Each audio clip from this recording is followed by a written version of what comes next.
What's up guys, Dimiter122 and it's teaching day. I know in the last video I was kind of kicking off the next 10k subscriber sprint with how I got a new intro and stuff, but I also forgot to mention that I actually have a new camera. So let me know in the comments below what you guys think of this, because I actually got to 30k subscribers filming with my cellular device. So the fact that I'm actually got a real camera now is a lot of fun, but I'm still trying to get the lighting and stuff to work with it, because it's much more sensitive than my phone was. So I gotta kind of figure out the subtle nuances to it to get the best quality out of my videos. So let me guys know if you actually noticed anything, especially with that last video, because you guys didn't know to look for it. So, okay. But today is teaching day, and it's actually a subject I've been really thinking about, mostly due to Doug over the DZ channel, because he's been pretty much harping on all the scrub cards for like the last month now.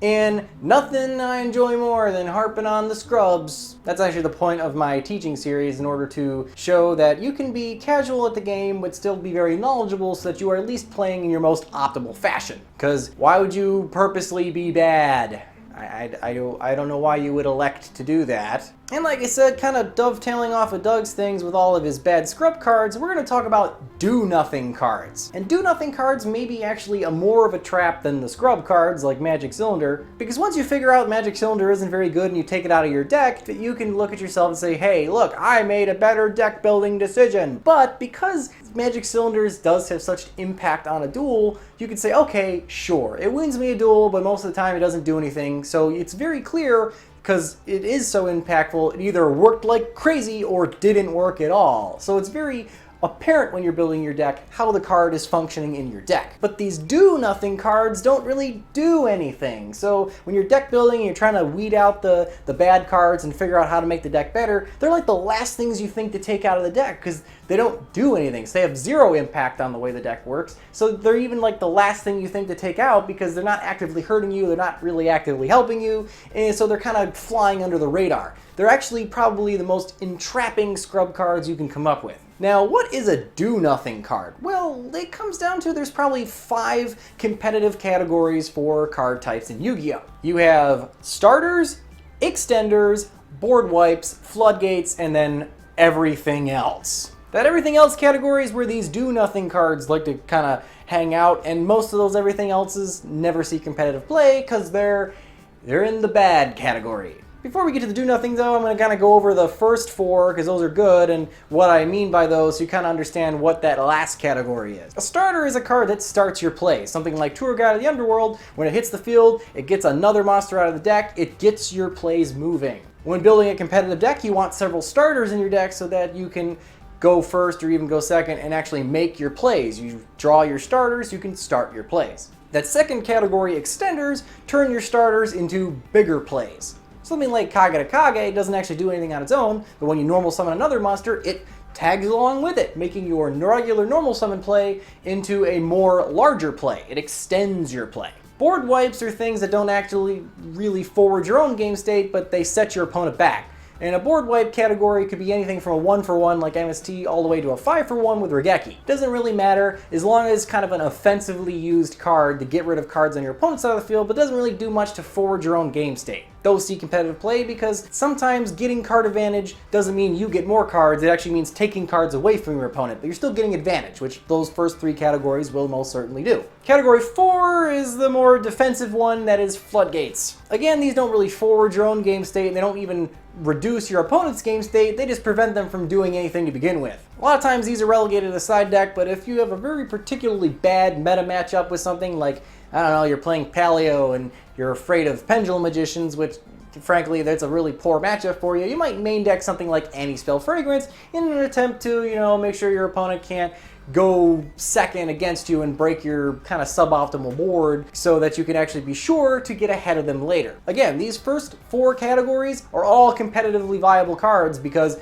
that's what they do. Those are the kind of cards people look for when making competitive deck building decisions. So we're to the do-nothing cards, and that big old fat majority of the rest of the cards in the game in the bad category. Stuff that nobody plays. And what is a do-nothing card? Well, a lot of do-nothing cards tend to be something like, I don't know, continuous spells that when you play them, they don't actively do anything to forward your game state or even hinder your opponent's game state. They don't even neg you anything. They just sit on the board. And this is why they don't see competitive play. And like I said, do-nothing cards tend to trap you into thinking they're good. Something like Convulsion of Nature. Convulsion of Nature, to an unexperienced Spiral player, maybe somebody trying to get into the deck, seems like it's the perfect match made in heaven. It flips both players' decks upside down. You play with your deck upside down, so you're always aware of what the next card is.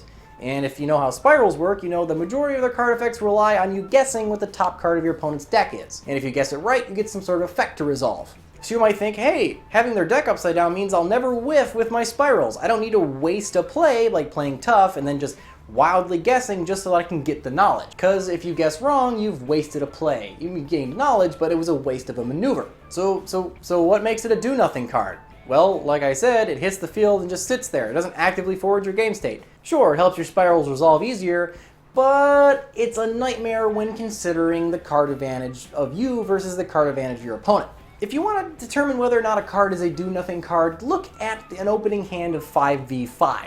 If you put both hands face down and neither player knows exactly what they have in each other's hands, the best way to estimate how the duel is going to turn is that you just assume that every one card in your hand will deal with one card in your opponent's hand. So if every card is a 1-for-1, whoever has more cards is eventually going to win, which is why +1 maneuvers are so good, because that means I have 5 and you have 4. Because I had that extra card, I'll have an extra card by the end of the thing, and then I'll probably win because I'm ahead of you in card advantage. That's why we care about card advantage. So something like Convulsion of Nature just hits the field. It doesn't deal with an opponent's card. It doesn't even help you extend and get an extra card, like a +1, like, I don't know, maybe Desires or something. It doesn't get you ahead. It doesn't put your opponent behind. It just sits there. But it helps you not whiff. Yeah, sure. However, think about it. You're playing your spirals with an opening hand of 5 cards, one of which is this thing. So basically it's like you're playing with an opening hand of 4 cards, but you're more assured not to whiff. However, if you opened 5 spiral cards, you might be able to play the tough and guess. If you whiffed, okay, fine, that sucks. You're no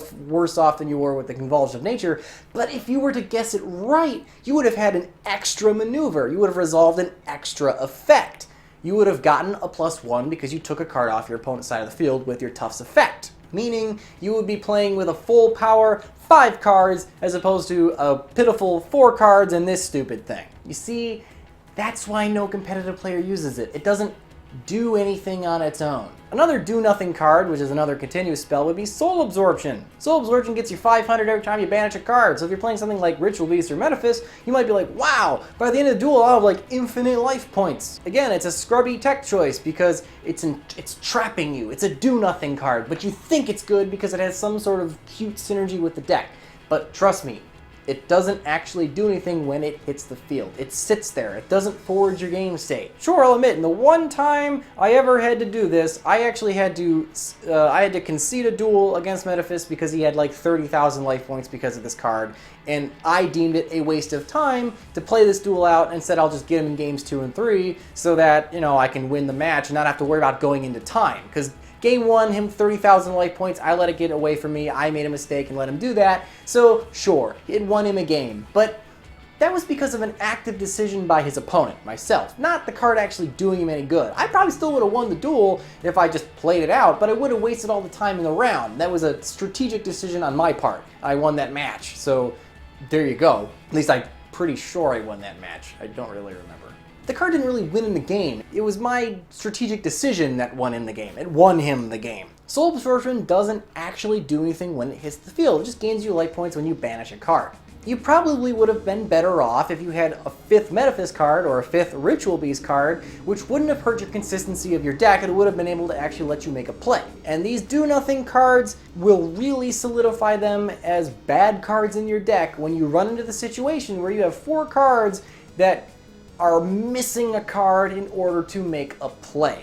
In your spirals, that card might be double summon. Oh no, I can't actually make Helix because I can't get a second monster on board. If this stupid Convulsion of Nature was double summon, I'd be able to make a play. It was actually the combo piece I needed. So instead of this dumb do-nothing card that was going to help me make a safer play later, what I really needed was any other card in my deck that was a combo extender. Or in this case, double summon, which is kind of also a starter. So yes, I needed a card that was from categories 1 or 2, not from crappy category 5. And that is why do-nothing cards are a trap for you when you are trying to build competitive decks. Trust me, I've played a lot of them, and it took me a long time to realize Yeah, that's the problem there. I gotta take that stupid thing out and stop trying to be cute. So hopefully this video has taught you guys a little something about do-nothing cards, as well as actually, the competitively viable categories of cards in the game, so that when you're building your deck,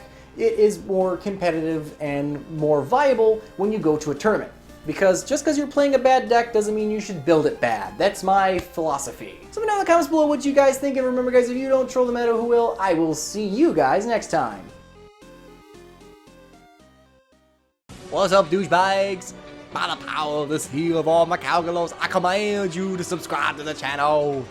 Grab your deck and be sure to click one of these other videos by David Detail 1212. It's the best damn channel on the internet. Yeah, man. Yeah.